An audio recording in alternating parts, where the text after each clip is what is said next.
Hi, welcome back. And this session is going to be the last session because it is the last topic and very small topic. So this video is not going to get too long. And the topic of today's discussion is chloramine.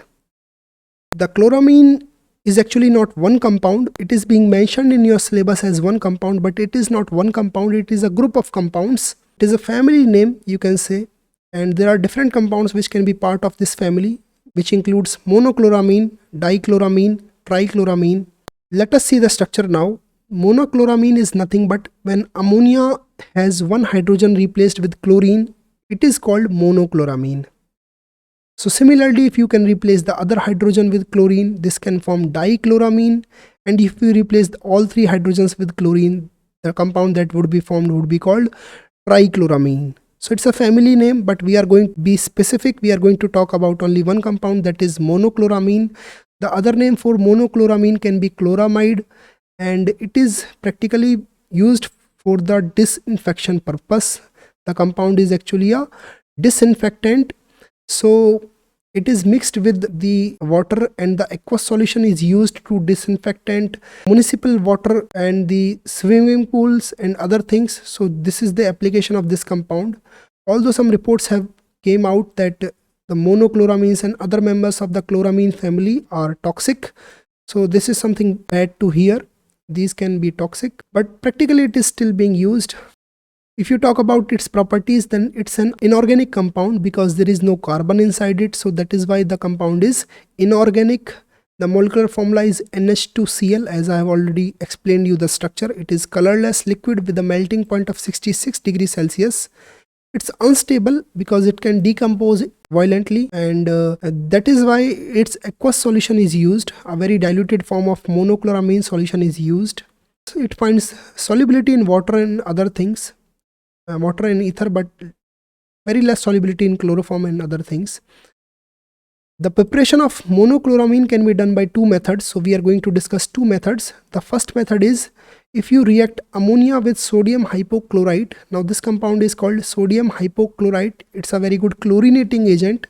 So it will chlorinate the ammonia and going to replace hydrogen with chlorine. So that is how monochloramine is going to get formed, and the other compound that would be formed will be NaOH. So that is sodium hydroxide. Okay, so this is one method of preparing monochloramine. The other method can be if you react the gaseous mixture of ammonia and chlorine, because both of these things are gas. So if you use twice the amount of ammonia and 1 mole of chlorine, then you can form these two compounds, out of which one is monochloramine and the other is ammonium chloride. That thing is not of our use. Our use is with this compound, which is monochloramine. So these are the two methods which we have discussed. You can write both of these in your theory exams and you can memorize both of these. Not a big issue, very simple schemes to be memorized. Okay, now let us move to the uses. So chloramine is commonly used in low concentration as a very dilute solution, as a disinfectant in municipal water treatment. Okay, it is one alternative to chlorination. You must have heard about the chlorination treatment of water to disinfect the water. So it is one alternative to it, because if you use chlorination instead of monochloramine, then this forms free chlorine, and which can react with the organic material present in the water to give chlorocarbons. So that is something bad that chlorine does. So monochloramine offers itself as a very good alternative to chlorination. So it is another method which can be used for disinfecting the water. It is practically used for disinfection of the swimming pool water. So all these we have seen are the uses of the chloramine, and we have discussed everything regarding it. We have discussed the structure, we have discussed the introduction, we have discussed the uses, the preparation and the other things.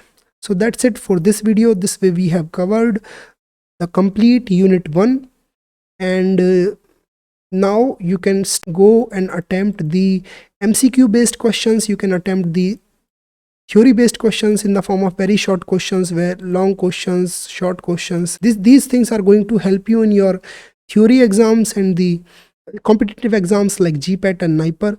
So make the best use out of it. I've created the Udemy course for it. So all these things are possible at the Udemy platform. So if you are simply watching these videos on the YouTube, then you can right now switch to Udemy to make the best use out of this course.